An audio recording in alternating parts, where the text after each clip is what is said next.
சின்ன மருமகள் சீரியல்ல அடுத்து வர எபிசோட்ல என்ன மாதிரியான ட்விஸ்ட் எல்லாம் இருக்க போகுதுங்கிறத இந்த வீடியோவில் பார்க்கலாம். மோகனா ராஜாங்கம் கிட்ட வராங்க. எங்க அழகர் இப்ப போறது மாதிரி தாங்க இருக்கு. அழகருக்கு 1 வயசு ஆக போகுதுங்கன்னு சொல்லிட்டு இருக்காங்க. இதை கேட்டதும் சேதுக்கு ராஜாங்கத்துக்கு பயங்கர சந்தோஷம் ஆயிடுது. இப்பதான் அழகர் பிறந்த மாதிரி இருக்கு, அதுக்குள்ளவே 1 வயசு ஆகிடுச்சுன்னு சொல்லி அவ்வளவு ஃபீல் பண்ணி சந்தோஷத்துல இருக்காங்க. உடனேவே சித்ராவும் ஈஸ்வரியும், என்ன மாமா அழகர் மீனாட்சி பிறந்த விஷயத்த பத்தி மட்டும் சொல்றீங்க, ஐஸ்வர்யா சேதுக்கு கல்யாணம் ஆகி கூட 1 வருஷம் ஆக போகுது, அதை பத்தி யாருமே பேசலையேன்னு சொல்லிட்டு இருக்காங்க. உடனே மோகனா, இப்ப என்ன ஈஸ்வரி, அழகர் பிறந்த நாள் நல்லா விமர்சையா கொண்டாட போறோம், இதே மாதிரி ஐஸ்வர்யா சேதுவோட கல்யாண நாளையும் கொண்டாடிடலாம், இப்போ உனக்கு சந்தோஷமான்னு சொல்லி கேக்குறாங்க. தப்பா எடுத்துக்காதீங்க, நான் வந்துதான் இருக்கேன், ஐஸ்வர்யாவுக்கு எது ஒண்ணுனாலும் அதனாலதான் சொன்னேன்னு சொல்லிட்டு பேசிக்கிட்டு இருக்காங்க. இப்ப ஐஸ்வர்யா தூங்கிட்டு இருக்காங்க. சேது வந்து ஐஷு ஐஷுன்னு சொல்லி எழுப்புறாங்க. என்ன விஷயம் அம்மா சொல்லுங்க.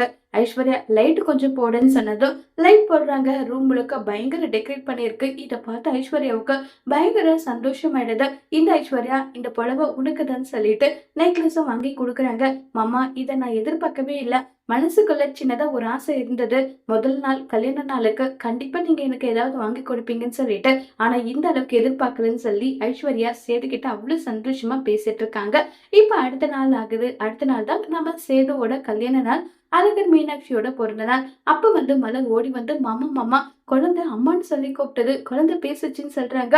உடனே எல்லாரும் பேசு கண்டு பேசுன்னு சொன்னதும் குழந்தை அம்மா அம்மா இதை தவிர வேற எதுவும் சொல்லல. இதை நினைச்சு சேதுக்கு ஒரு மாதிரி ஃபீல் ஆகுது. ஏன்னா நம்ம சேது அப்பான்னு சொல்லி கூப்பிட சொல்லியிருப்பாங்க, ஆனா கூப்பிடல. உடனே நம்ம தமிழுக்கு மலர் போன் பண்ணி நடந்த விஷயத்த சொல்றாங்க. அக்கா, எனக்கும் குழந்தை பேசணும் போல ஆசையா இருக்கு, அதனால குழந்தை பேசுறதை வீடியோ கால்ல காட்டுங்கன்னு சொல்றாங்க. நம்ம தமிழோட முகத்தை பார்த்துட்டு குழந்தை எந்த ஒரு ரியாக்டும் பண்ணாம குழந்தை பாட்டுக்கு அமைதியா இருக்கு. இதை பார்த்து தமிழ் ஃபீல் பண்ணிட்டு இருக்காங்க. அப்ப தனம் வந்து, அக்கா அக்கா மீனாட்சி பேசிட்டான்னு சொல்றாங்க. இதை கேட்டு தமிழுக்கு பயங்கர சந்தோஷம் ஆயிடுது. நிஜமாவே குழந்தை பேசிச்சான்னு சொல்லி கேக்குறாங்க. ஆமான்னு சொன்னதும், இங்க பாரு மீனாட்சி, அம்மா சொல்லு சாமி, அம்மா சொல்லு அம்மா சொல்லுன்னு சொல்றாங்க. ஆனா மீனாட்சியும் அப்பான்னு சொல்றாங்க. இது கேட்டு தமிழுக்கு இன்னும் ஃபீல் ஆகி கண் கலங்கிறாங்க.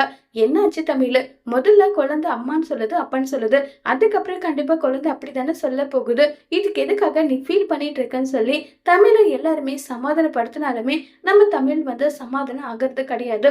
உடனே அம்மாச்சி வந்து, என்ன இது கொடுமை, கடவுளே எதுக்காக இப்படி ஒரு கொடுமை, சேதுக்கிட்ட இருக்க குழந்தை அம்மான்னு சொல்லி கூப்பிடுது, அதுவே தமிழ் கிட்ட இருக்க குழந்தை அப்பான்னு சொல்லி கூப்பிடுது, 2 குழந்தைங்களுமே அந்த அளவுக்கு ஏக்கத்தை வச்சிருக்கு போலியே, அதனாலதான் இப்படி சொல்லுதுங்களும் சொல்லி ஃபீல் பண்ணிட்டு இருக்காங்க. இங்க பாரு தமிழ், கவலைப்படாத, நாளைக்கு அழகரை கூட்டிட்டு வர போறோம், அழகர் உன்னை அம்மான்னு தான் சொல்லி கூப்பிட போறான், அதுக்கு எதுக்கு நீ ஃபீல் பண்ணிட்டு இருக்கேன்னு சொல்லிட்டு தமிழை எவ்வளவோ எல்லாரும் சேர்ந்து சமாதானப்படுத்தினாலுமே தமிழ் சமாதானம் ஆகிறதே கிடையாது. அழகரை நினைச்சு தமிழ் ஃபீல் பண்ணிட்டு இருக்காங்க. இப்ப தமிழ் நினைச்சபடியே அழகர் நம்ம தமிழ அம்மான்னு சொல்லி கூப்பிடுவாங்களா இல்லையங்கிறத வரப்போற எபிசோட்ல வெயிட் பண்ணி பார்க்கலாம். தேங்க்யூ.